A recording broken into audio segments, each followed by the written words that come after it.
The angel of the Lord went up from Gilgal to Bochim and said, I brought you up out of Egypt and led you into the land that I swore to give to your ancestors.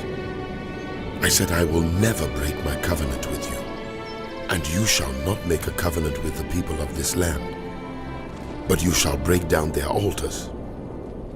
Yet you have disobeyed me. Why have you done this?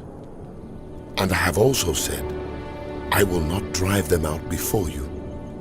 They will become traps for you, and their gods will become snares to you. When the angel of the Lord had spoken these things to all the Israelites, the people wept aloud, and they called that place Bochim. There they offered sacrifices to the Lord. After Joshua had dismissed the Israelites, they went to take possession of the land, each to their own inheritance.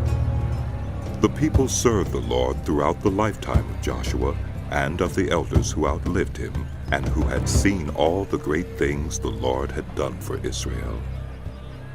Joshua, son of Nun, the servant of the Lord, died at the age of 110, and they buried him in the land of his inheritance at Timnath-Heres in the hill country of Ephraim, north of Mount Gaish.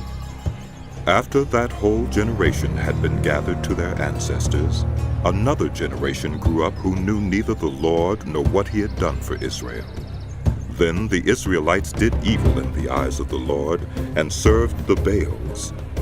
They forsook the Lord, the God of their ancestors who had brought them out of Egypt.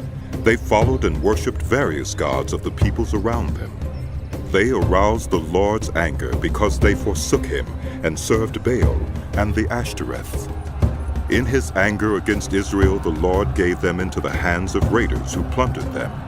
He sold them into the hands of their enemies all around, whom they were no longer able to resist.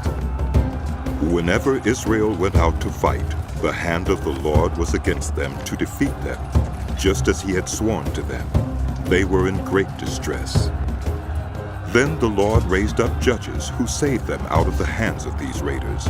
Yet they would not listen to their judges, but prostituted themselves to other gods and worshipped them.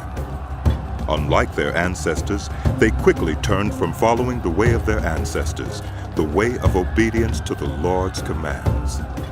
Whenever the Lord raised up a judge for them, he was with the judge and saved them out of the hands of their enemies as long as the judge lived. For the Lord relented because of their groaning under those who oppressed and afflicted them. But when the judge died, the people returned to ways even more corrupt than those of their ancestors, following other gods and serving and worshiping them. They refused to give up their evil practices and stubborn ways. Therefore, the Lord was very angry with Israel and said, Because this nation has violated the covenant I ordained for their ancestors and has not listened to me, I will no longer drive out before them any of the nations Joshua left when he died. I will use them to test Israel and see whether they will keep the way of the Lord and walk in it as their ancestors did.